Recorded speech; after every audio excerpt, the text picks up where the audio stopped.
जाएगा।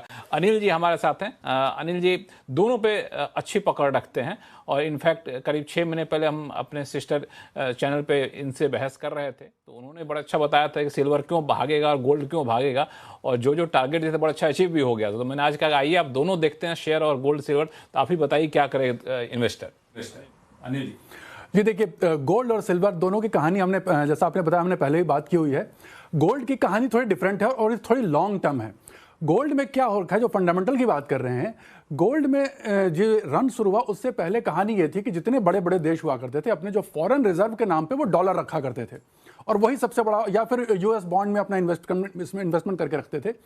अभी पिछले जो कुछ सालों की जो उठापटक चल रही है और जिस तरीके से मनी प्रिंटिंग की घटना हुई और जिसमें ह्यूज एक डेट क्रिएट हुआ यूएस इकोनॉमी में, तो जो स्ट्रांग देश हैं, जैसे मैं इंडिया की बात करूंगा या चाइना हो गया, इस तरीके के जो देश है जिन्होंने कहा कि अब हम अमेरिका की दादागिरी नहीं सहेंगे क्योंकि आप डॉलर के थ्रू पूरे वर्ल्ड के ट्रेड को मैनिपुलेट करते हो और हमारे भी ट्रेड को आप मैनिपुलेट करने की कोशिश करते हो। तो इन्होंने अब क्या किया, अपने रिजर्व को यूएस डॉलर से शिफ्ट करके अब गोल्ड में करना शुरू कर दिया।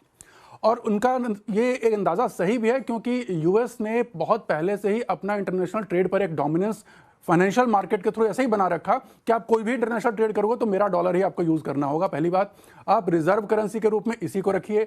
दूसरी बात, तो ये जो धारणा है वो चेंज हो रही है और ये जो हम टाइम देख रहे हैं ना लक्ष्मण जी, ये एक वर्ल्ड ऑर्डर शिफ्टिंग का टाइम है। इस नाते अगर देखिए, पूरे मैं भी डेटा देख रहा था, केवल 2025 में इंडिया ने करीब 21% यूएस बॉन्ड सेल कर दिए। ठीक है, वो 241 बिलियन यूएस डॉलर से घट करके 190 बिलियन डॉलर हो गया है केवल गोल्ड यूएस बॉन्ड की बात कर रहा हूं, और चाइना तो ऑलरेडी सेल कर ही रहा था पहले से ही। तो ये जो सेल हो रहा है ना, वो सेल करके वो उसे सोने में कन्वर्ट कर रहे हैं, क्योंकि सोना, देखिए सोने के जो इंट्रिंसिक वैल्यू कही जाती है, सोना एक बहुत लिमिटेड सप्लाई में अवेलेबल है। जैसा कि हम बात किए थे अपने उस चैनल पे कि सोना जो है जब धरती बनी थी उसी के साथ ही जो इतना सोना है उतना सोना है, ये नया कहीं से नहीं आ सकता। इसको हम कंपेयर किसी और चीज से या पेपर एसेट से नहीं कर सकते, ये एक लिमिटेड क्वांटिटी में है। और जो रह गया है रिजर्व, वो अभी तक एक अंदाजा माना जा रहा है कि आने वाले 10 से 15 सालों तक में ये सारा का सारा खपत इसकी कंज्यूम हो जाएगी। तो इस नाते अगर कहा जाए तो इसकी बड़ी सॉलिड और एक तरीके से सस्टेन डिमांड बनी रहेगी। तो आने वाले समय में भी मैं ये देख रहा हूं कि जो भी कंट्रीज स्ट्रांग होना चाहेंगी तो वो अपना रिजर्व गोल्ड में ज्यादा प्रीफर करेंगी एज कंपेयर टू किसी दूसरे देश की करेंसी को रिजर्व में रखने के नाते, या किसी दूसरे देश में निवेश करने के बजाय सोने पे, यानी वो आत्मनिर्भर निवेश एक तरीके से हो गया। दूसरी चीज सिल्वर की जो बात हम कर रहे थे, सिल्वर में कहानी अलग है। सिल्वर जो है वो एक ट्रेडिंग वाली धातु है, डेफिनेटली इसकी इंडस्ट्रियल डिमांड बनी है और यहां पर भी बाइंग चल रही है। इसकी बाइंग जो हो रही है वो इस नाते हो रही है कि कहीं किसी वजह से मैन्युफैक्चरिंग हमारी जो है वो हर्डल ना हो जाए, क्योंकि बहुत सी मैन्युफैक्चरिंग यूनिट्स में, ईवी में और इसमें सडन जो है सोलर पैनल्स में इसका डिमांड हो गया है। तो जो इसकी फिजिकल डिमांड है वो इसलिए है कि सारी हर मैन्युफैक्चरिंग कंपनी जो उसको यूज करती है ना, उसका स्टॉक रखना चाहती है। कल को क्या जियोपॉलिटिकल सिनेरियो हो, और अब सिचुएशन ऐसी हो गई है कि ग्लोबलाइजेशन से हट करके ना हम लोकलाइजेशन पे आ रहे हैं। हर कंट्री अपनी अपने रिसोर्सेज को कंट्रोल करना चाह रही है, तो इसलिए एक अनसर्टेनिटी दिख रही है मैन्युफैक्चरर्स को, जिसके नाते अगर देखें तो चाइना में बहुत ह्यूज प्रीमियम है क्योंकि उनको as a manufacturing raw material बहुत ज्यादा वहां यूज होता है। तो ये सारी वजहें हैं जिनकी वजह से जो है इसके प्राइसेस बढ़ रहे हैं। जी, संक्षिप्त में 2 सवाल का जवाब दे दीजिए हम, कट टू कट, जो एक आम आदमी जानना चाहता है। आपके हिसाब से गोल्ड और सिल्वर के प्राइसेस यहां से किस रफ्तार से आगे बढ़ेंगी, और जो रिटर्न हमने पिछले साल या 18 महीने में देखे हैं, क्या वो रिटर्न एक्सपेक्ट करना चाहिए, जो अनुराग जी कह रहे थे कि शायद नहीं करना चाहिए? देखिए ये कहना बड़ा मुश्किल है कि वो रहेगा कि नहीं, लेकिन जहां तक देखिए हमने 1 महीने पहले डिस्कशन किया था अपने इस सिस्टर चैनल पे ही, और तब ये था कि गोल्ड जो है वो 1.5 लाख तक का पहुंचेगा, और हमारा अंदाजा था कि गोल्ड 1.5 लाख तक, जब करीब 1 महीने पहले 135 के आसपास हमने कहा था, और गोल्ड ऑलरेडी 160 पहुंच गया 1 महीने में। 1 मंथ में ये 135 से 160 पहुंच गया। तो ये जो स्पीड है थोड़ी सी मुझे चिंतित कर रही है। बाकी अगर लॉन्ग टर्म के लिए देखूं तो देखिए, मैं इस साल के अंत तक कि कहीं गिरावट आएगी इसकी चिंता है, या फिर इस रफ्तार से नहीं बढ़ेगी ये चिंता है?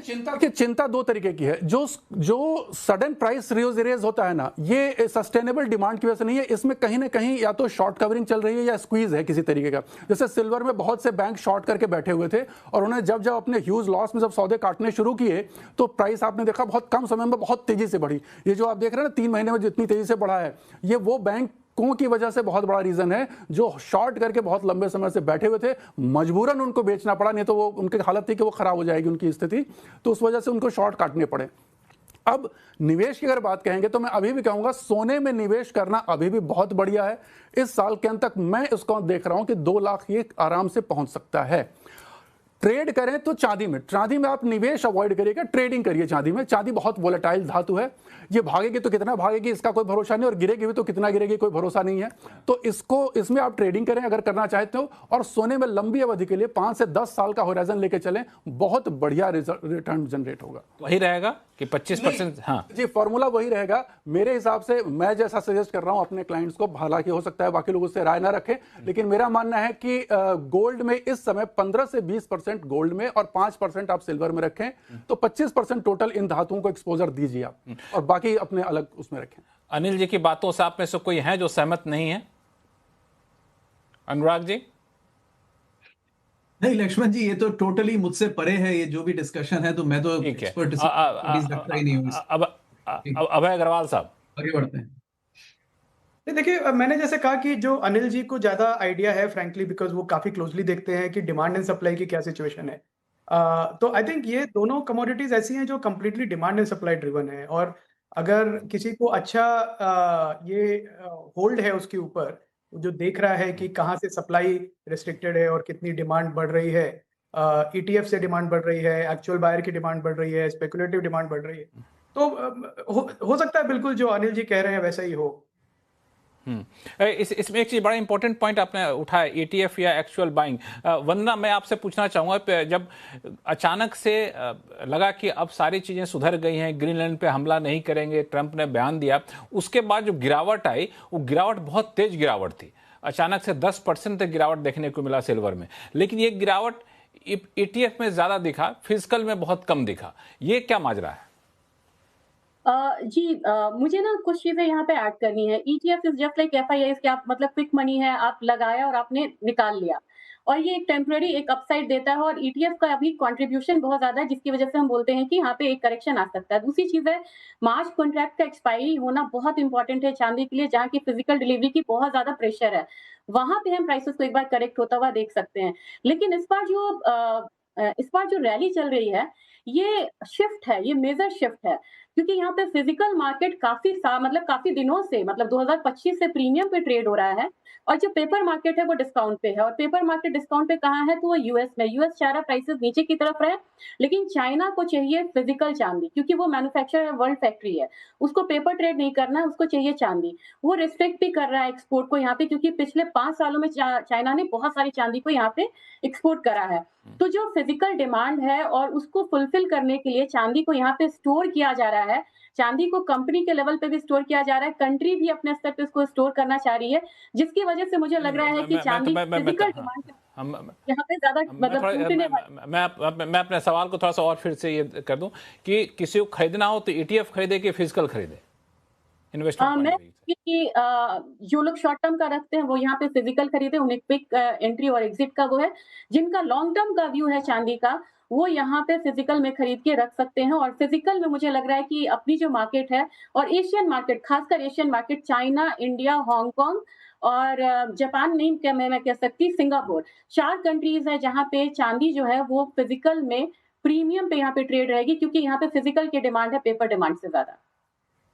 चलिए, अब हाँ, कुछ अनिल जी जोड़ना चाहते हैं? मैं इस बारे में बोलना चाहता, जो आपने कहा कि जो करेक्शन आया कल, तो उसके बारे में एक जानकारी दूं। कल जो है चांदी में लोअर सर्किट लगा, ठीक है, और उसके बाद समझ लीजिए कि रात को 7:30 बजे से लेके ओवरनाइट फिर वो 20% ऊपर बढ़ गया, 20% डाउन आया, और एक झटके में आज सुबह हमने देखा तो 20% फिर उसमें जो गिरावट थी वो सब खत्म हो गई, आज वो और ऊपर चल रहा है। दूसरी चीज जो आपने कहा कि फिजिकल खरीदें या पेपर, तो रिटेल निवेशकों के लिए मेरा सुझाव ये है कि आप इस समय सोने और चांदी में ETF के थ्रू प्ले करें। कारण मैं बता दूं बस कि इस समय इतने हाई रेट्स के ऊपर में ना सोने और चांदी दोनों में बहुत ज्यादा मिलावट मार्केट में शुरू हो चुकी है।